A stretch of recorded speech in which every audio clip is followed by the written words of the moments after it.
ಇಲ್ಲ ನೋಡಿ, ಇನ್ನೂ ಅದು ದೃಢೀಕರಣ ಆಗಬೇಕು. ದೃಢೀಕರಣ ಆದ ನಂತರ ನಾವು ಹೇಳೋಕ್ಕಾಗ್ತದೆ.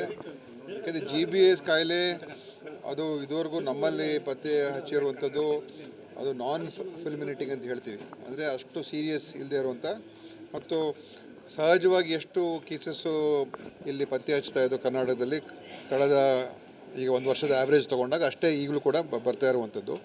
ಇದ್ರ ಬಗ್ಗೆ ಮಹಾರಾಷ್ಟ್ರದಲ್ಲಿ ಯಾರು ಅಡ್ಮಿಟ್ ಆಗಿ ಅಲ್ಲಿ ಆಗಿದೆ ಅಂತ ಸುದ್ದಿ ಇದೆ. ಅದೇ ಇದು GBS ಇಂದನೇ ಆಗಿದೆಯಾ ಇಲ್ವಾ ಅಂತ ಇನ್ನೂ ತಿಳ್ಕೊಳ್ಬೇಕಾಗ್ತದೆ. ತಿಳ್ಕೊಂಡ ನಂತರ ನಾವು ಮಾತಾಡೋಣ. ಆದರೆ ನಮ್ಮ ರಾಜ್ಯದಲ್ಲಿ ಯಾವುದೇ ರೀತಿಯ ಒಂದು GBS ಔಟ್ಬ್ರೇಕ್ ಅಂತೂ ಏನಾಗಿಲ್ಲ. ಇದುವರೆಗೂ ನಮ್ಮ ಮಾಹಿತಿ ಪ್ರಕಾರ ಯಾವುದೂ ಏನಾಗಿಲ್ಲ. ಅದರಿಂದ ಅನಾವಶ್ಯಕವಾಗಿ ನಾವು ಜನರಲ್ಲಿ ಭಯ ಸೃಷ್ಟಿ ಮಾಡುವಂಥ ಅವಶ್ಯಕತೆ ಏನಿಲ್ಲ.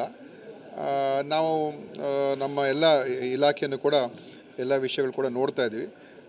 ಸಂದರ್ಭ ಬಂದಾಗ ನಾವು ಖಂಡಿತವಾಗಿ ತಿಳಿಸ್ತೀವಿ. ಮುಂಜಾಗ್ರತೆ ಕ್ರಮ ಅಂತ ಏನಿಲ್ಲ ಇದರಲ್ಲಿ. ಯಾಕಂತ ಹೇಳಿದ್ರೆ ಇದು ಒಂದು ಅಪರೂಪದ ಒಂದು ರೋಗ ಮುಟ್ಟುವಂಥದ್ದು. ಸುಮಾರು ತಿಂಗಳಿಗೆ 15ರಿಂದ 20 ಕೇಸು ಬರ್ತಾನೆ ಇರ್ತದೆ ರಾಜ್ಯದಲ್ಲಿ. ಆದರೆ ಈಗ ಎಲ್ಲೂ ಕೂಡ ಒಂದೇ ಕಡೆ ಈ ಫುಲ್ಮಿನೇಟಿಂಗ್ GBS ಬಂದರೆ ಅದು ಅಪಾಯಕಾರಿ. ಇದರಲ್ಲಿ ಮುಖ್ಯವಾಗಿರ್ತಕ್ಕಂಥದ್ದು ನಾವು ಸಹಜವಾದಂಥ ಏನೋ ನಾವು ಎಚ್ಚರಿಕೆಯನ್ನು, ಅಂದರೆ ಸ್ವಚ್ಛವಾದಂಥ ಒಂದು ರೀತಿಯಾಗಿ ಇಟ್ಕೋಬೇಕು ಮತ್ತು ಒಳ್ಳೆಯ ಶುದ್ಧ ನೀರು ಕುಡಿಬೇಕು, ಆಹಾರದ ಬಗ್ಗೆ ಗಮನ ಇರಬೇಕು. ಆ ಥರದ ಒಂದು ಸಹಜವಾದಂಥ ನಾವು ಎಚ್ಚರಿಕೆಗಳನ್ನು ಕೊಡ್ಬೋದೇ ಹೊರತು ವಿಶೇಷವಾದಂಥ ಇದು ಇನ್ನೂ ಸದ್ಯಕ್ಕೆ ಆ ಥರದ್ದೇನಿಲ್ಲ. ಅದು ಇನ್ನೂ ಡೀಟೇಲ್ಸ್ ನೋಡೋಣ. ಮೆಡಿಕಲ್ ರೆಕಾರ್ಡ್ಸಲ್ಲಿ ನೋಡ್ಬಿಟ್ಟು ಚೆಕ್ ಮಾಡಿಬಿಟ್ಟು ಆಮೇಲೆ ತಿಳಿಸ್ತೀವಿ. ಅದು ಯಾವ ಕಾರಣದಿಂದ ಆಗಿದೆ ಅಂತ ತಿಳ್ಕೊಂಡು ನಾವು ಹೇಳ್ತೀವಿ. ಅದು ಬಹುಶಃ ಇವತ್ತು ಗೊತ್ತಾಗ್ಬೋದು ಸಂಜೆ. ಈಗ ಅದು ಇದಕ್ಕೆ ರೆಫರ್ ಆಗಿದೆಯಲ್ಲ, ಅದು ಎನ್ಕ್ವೈರಿಗೆ CIDಗೆ ಹೋಗಿದೆಯಲ್ಲ. ಯಾವುದು ಲಸಿಕೆ ಅದು ನೋಡೋಣ. ನೋಡಿ, ಅದು ಕೆಲವರು ಮುಖ್ಯಮಂತ್ರಿಯವ್ರಿಗೆ ಕೆಲವರು ಹೋಗಿ ಭೇಟಿ ಮಾಡಿ ಹೇಳಿದರು. ಆ ಆಧಾರದ ಮೇಲೆ ಮುಖ್ಯಮಂತ್ರಿಗಳು ಹೇಳಿದ್ದಾರೆ. ಇದ್ರ ಬಗ್ಗೆ ನಾವು ಭಾಳಷ್ಟು ತಿಳ್ಕೊಳ್ಬೇಕಾಗ್ತದೆ. ಯಾಕೆಂದರೆ ಇದು ಕೇವಲ ಕರ್ನಾಟಕಕ್ಕೆ ಒಂದೇ ಅಲ್ಲ ತಾನೇ, ಇಡೀ ಪ್ರಪಂಚದಲ್ಲೇ ಆಗಿರುವಂಥದ್ದು. ಮತ್ತು ಬೇರೆ ಬೇರೆ ಕಡೆ ಅಲ್ಲೂ ಕೂಡ ಇದ್ರ ಬಗ್ಗೆ ಸಂಶೋಧನೆ ಬೇರೆ ಬೇರೆ ಕಡೆ ನಡೀತಾ ಇದೆ. ಸೊ ಎಲ್ಲಿ ಏನಾಗಿದೆ, ವಿದೇಶದಲ್ಲಿ ಏನಾದರೂ ಸಂಶೋಧನೆ ಆಗಿದೆಯಾ, ನಮ್ಮ ದೇಶದಲ್ಲಿ ಬೇರೆ ಕಡೆ ಏನಾದರೂ ಮಾಡಿದಾರಾ ಅಂತ ಹೇಳಿ ಕೆಲವರೆಲ್ಲ ತಜ್ಞರೆಲ್ಲ ನಾವು ಒಂದು ನೇಮಿಸಿ ಅದರ ಬಗ್ಗೆ ಅವರೊಂದು ತೀರ್ಮಾನ ತೊಗೊಳ್ಳೋದಕ್ಕೆ ಹೇಳಿದ್ದಾರೆ. ಅದರಿಂದ ಅದ್ರ ಬಗ್ಗೆ ಒಂದು ರಿಪೋರ್ಟ್ ಬಂದಮೇಲೆ ತಿಳಿಸ್ತೀವಿ. ಇಲ್ಲ, ನೋಡಿ, ಬಾಣಂತಿಯ ಸಾವುಗಳಾಗಿರುವಂಥದ್ದು ಗಂಭೀರವಾದಂಥ ವಿಷಯ. ನಾವು ಅದ ನಂತರ ಹಲವಾರು ಕ್ರಮಗಳನ್ನು ತಗೊಂಡಿದ್ದೇವೆ. ಈಗ ಇನ್ನೂ ಎಲ್ಲೆಲ್ಲಿ ಬಾಣಂತಿ ಸಾವು ಏನೇ ಆದಾಗಲ್ಲ, ಯಾಕಾಯಿತು, ಏನಾಯಿತು, ಅದನ್ನು ಹೇಗೆ ತಡೆಗಟ್ಟಬೋದಾಗಿತ್ತು, ಏನಾದರೂ ಲೋಪದೋಷಗಳಿದೆಯಾ, ಪ್ರತಿಯೊಂದು ನೋಡ್ತಾ ಇದ್ದೀವಿ. ಅದಕ್ಕೋಸ್ಕರ ನಾವೀಗ ಎಲ್ಲ ನಮ್ಮ ಇಡೀ ಇಲಾಖೆಯನ್ನು ಕೂಡ ಎಚ್ಚರಿಕೆ ವಹಿಸಿದ್ದಾರೆ. ಮತ್ತು ಈ ತಾಯಿ ಮಕ್ಕಳ ಒಂದು ಆರೋಗ್ಯದ ವಿಚಾರದಲ್ಲಿ ಮತ್ತು ನಮ್ಮ ಆಸ್ಪತ್ರೆಗಳಲ್ಲೂ ಕೂಡ ಅದನ್ನು ಹೇಗೆ ನಾವು ಇನ್ನೂ ಹೆಚ್ಚು ಅದಕ್ಕೆ ಶಕ್ತಿ ತುಂಬುವಂಥದ್ದಕ್ಕೆ ಏನೇನು ಮಾಡ್ಬೋದು ಅದೆಲ್ಲ ಕೂಡ ಮುಖ್ಯಮಂತ್ರಿ ನಮ್ಗೆ ಹೇಳಿದ್ದಾರೆ. ತಾವು ಅದರ ಬಗ್ಗೆ ಏನು ಒಂದು ಕ್ರಮಗಳು ತೊಗೊಳ್ಬೋದು ಅಂತ. ಅಧಿಕವಾದಂಥ ಒಂದು ಸಿಬ್ಬಂದಿಯನ್ನು ಮತ್ತು ಇನ್ನೂ ಹೆಚ್ಚುವರಿ ನಮ್ಮ ಸ್ತ್ರೀ ರೋಗ ತಜ್ಞರು ಮತ್ತು ನಮ್ಮ ಅನೆಸ್ಥೆಷಿಸ್ಟ್ಗಳು ಅವರು ಹೆಚ್ಚಾಗಿರಬೇಕು. ಇದೆಲ್ಲವನ್ನು ಕೂಡ ನಾವು ಮಾಡ್ತಾಯಿದ್ದೀವಿ.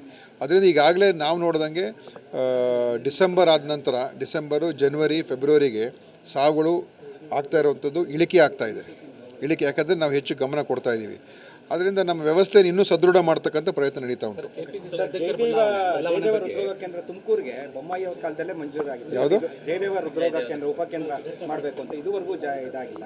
ನಾನು ಅದು ನೀವು ಮೆಡಿಕಲ್ ಎಜುಕೇಷನ್ ಡಿಪಾರ್ಟ್ಮೆಂಟ್ ಕೇಳಬೇಕು, ಯಾಕಂದರೆ ಅದು ಅವರ ಇಲಾಖೆಗೆ ಬರ್ತದೆ. ಆದರೆ ಈಗ ಇದ್ರ ಬಗ್ಗೆ ನಾನು ವಿಚಾರಿಸ್ತೀನಿ. ದಲಿತ ನಾಯಕರೆಲ್ಲ ಅಂದರೆ ನಿಮ್ಮ ಸಚಿವರುಗಳೆಲ್ಲ ನೋಡಿ, ಈ ವಿಷಯಗಳೆಲ್ಲ ಹೈಕಮಾಂಡ್ಗೆ ಹೋಗೋದು ತಪ್ಪೇನಲ್ಲ, ಕೇಳೋದು ತಪ್ಪೇನಿಲ್ಲ. ಆದರೆ ಇದೆಲ್ಲ ಪಕ್ಷದ ಹೈಕಮಾಂಡ್ ತೀರ್ಮಾನ ಮಾಡ್ತದೆ. ಅದರ ಬಗ್ಗೆ ನಾವು ಸಾರ್ವಜನಿಕವಾಗಿ ಚರ್ಚೆ ಮಾಡುವಂಥ ಅಗತ್ಯತೆ ಏನಿಲ್ಲ.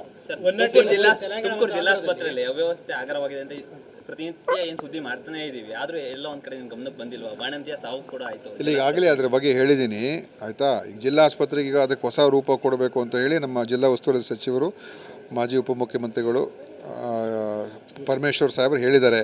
ಅದಕ್ಕೊಂದು ಸಮಗ್ರ ಒಂದು ಇದನ್ನು ನಾವು ತಯಾರು ಮಾಡ್ತಾ ಇದ್ದೀವಿ, ಆಯಿತಾ. ಅದನ್ನು ಮಾಡ್ತೀವಿ.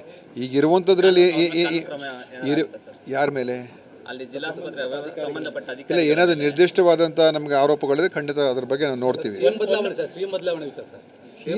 ಸಿಎಂ ಇದ್ದಾಗ ಸಿಎಂ ಬದಲಾವಣೆ ಯಾಕೆ ಮಾತಾಡೋದು? ಎರಡೂವರೆ ವರ್ಷ ಆಗಿದೆ. ನೋಡಪ್ಪ, ನೀವುಗಳು ಏನೋ ಕೇಳ್ಕೊಂಡು ಕೂತ್ಕೊಂಡ್ರೆ ನಾವು ಅದಕ್ಕೆ ಉತ್ತರ ಕೊಡೋಕ್ಕಾಗೋದಿಲ್ಲ. ಸಿ ಎಮ್ ಅವ್ರು ಇದ್ದಾಗ ಸಿ ಎಮ್ ಅವ್ರು ಬದಲಾವಣೆ ಮಾಡುವಂಥ ಚರ್ಚೆ ಆಗುವಂಥದ್ದು ಖಂಡಿತವಾಗಿಯೂ ಒಳ್ಳೆಯದಲ್ಲ, ಅಪ್ರಸ್ತುತ. ಅದು ಸಿ ಎಂ ಬದಲಾವಣೆ ಬಗ್ಗೆ ನಾವು ಮಾತನಾಡಲೇಬಾರ್ದು. ಓಕೆ, ಇಲ್ಲ ಇವತ್ತಿಲ್ಲ, ನಾನು ಟಿಪ್ಟೂರ್ ಭೇಟಿ ಕೊಡ್ತಾ ಇದ್ದೀನಿ. ಟಿಪ್ಟೂರಿನ MCH ಆಸ್ಪತ್ರೆಗೆ ಭೇಟಿ ಕೊಡ್ತಾ ಇದ್ದೀನಿ. ಈಗ ಸರ್ಜರಿ ಈ ಬಜೆಟಲ್ಲೇ ಘೋಷಣೆ ಆಗ್ತದೆ, ಯಾವ ಥರ ಸರ್ಜರಿ ಮಾಡ್ತಾ ಇದ್ದೀವಿ ಅಂತ ಆಯುರ್ವೇದಲ್ಲೇ ನಾವು ಘೋಷಣೆ ಮಾಡ್ತೀವಿ. ಈಗ ಅದಕ್ಕೊಂದು ಹೊಸ ರೂಪನೇ ತರ್ತಾ ಇದ್ದೀವಿ. ಈ ಮುಂದಿನ ಆಯುರ್ವೇದದಲ್ಲಿ ಅದು ಘೋಷಣೆ ಆಗ್ತದೆ ಯಾವ ಥರ ಅಂತ. ಈ ವಿಡಿಯೋ ನಿಮಗೆ ಇಷ್ಟವಾದಲ್ಲಿ ಲೈಕ್ ಮಾಡಿ, ಶೇರ್ ಮಾಡಿ, ಸಬ್ಸ್ಕ್ರೈಬ್ ಮಾಡಿ.